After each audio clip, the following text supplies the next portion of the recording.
My aim with this video is not to persuade you to become vegan, but merely to persuade you of the benefits of veganism. I know that there are many factors affecting a decision like that, and it's not something that is decided after hearing one short speech.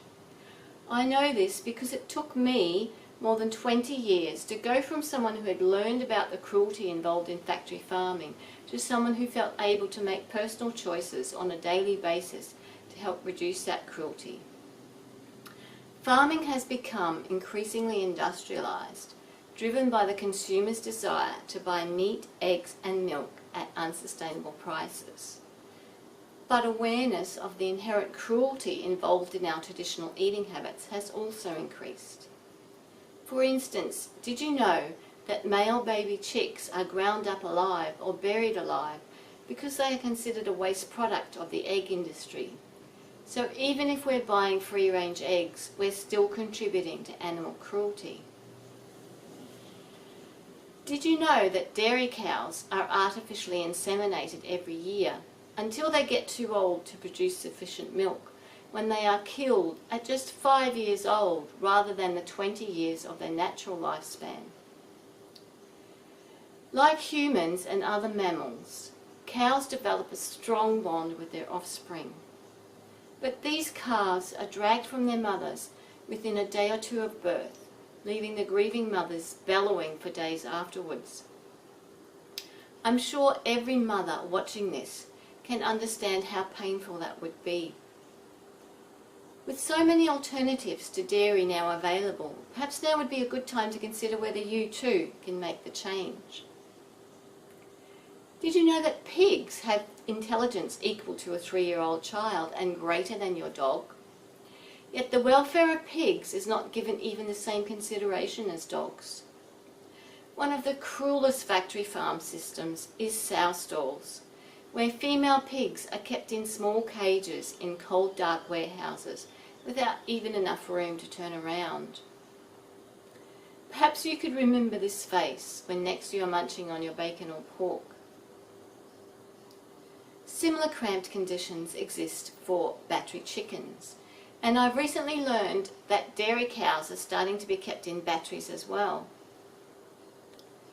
We usually think of cattle as having a peaceful life, at least until they are crammed into trucks and driven in extreme heat off to slaughter.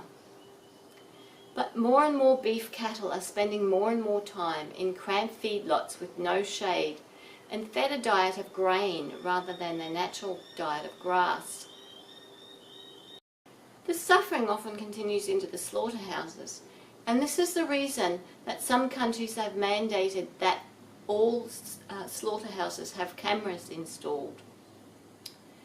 The suffering of the animals is not the only problem associated with our meat-eating habit. Runoff from farms causes problems in marine ecosystems, as happened recently during a hurricane in Florida. Our meat-eating habit is also a major contributor to global warming. As well as all the methane produced by the cattle, the industry requires the clearing of more and more forests in order to grow food crops. A recent UN report tells us that at current rates of global warming, the death of our coral reefs is not a question of if, but when. But you can help save our reefs with everything you put in your mouth. Did you know that it takes 6 kilograms of plant protein to make just 1 kilogram of animal protein? Another UN report tells us that a global shift towards a vegan diet is vital to save the world from hunger, because the majority of the world's food crops are fed to animals. Switching to a plant-based diet also saves on water consumption. If you are thinking of changing to a seafood diet, think again. Even our current rate of seafood consumption is not sustainable and is a major contributor to ocean pollution. National Geographic report that 46% of the Great Pacific Garbage Patch is made up of fishing gear. People often ask, but where do you get your protein? The fact is that many people consume protein in higher quantities and is healthy. studies show that 10% of calorie intake is all that is required. But even vegan bodybuilders who need a lot more protein than the average person get all the protein they need from plants. Really, the only nutrient that vegans need to supplement is B12.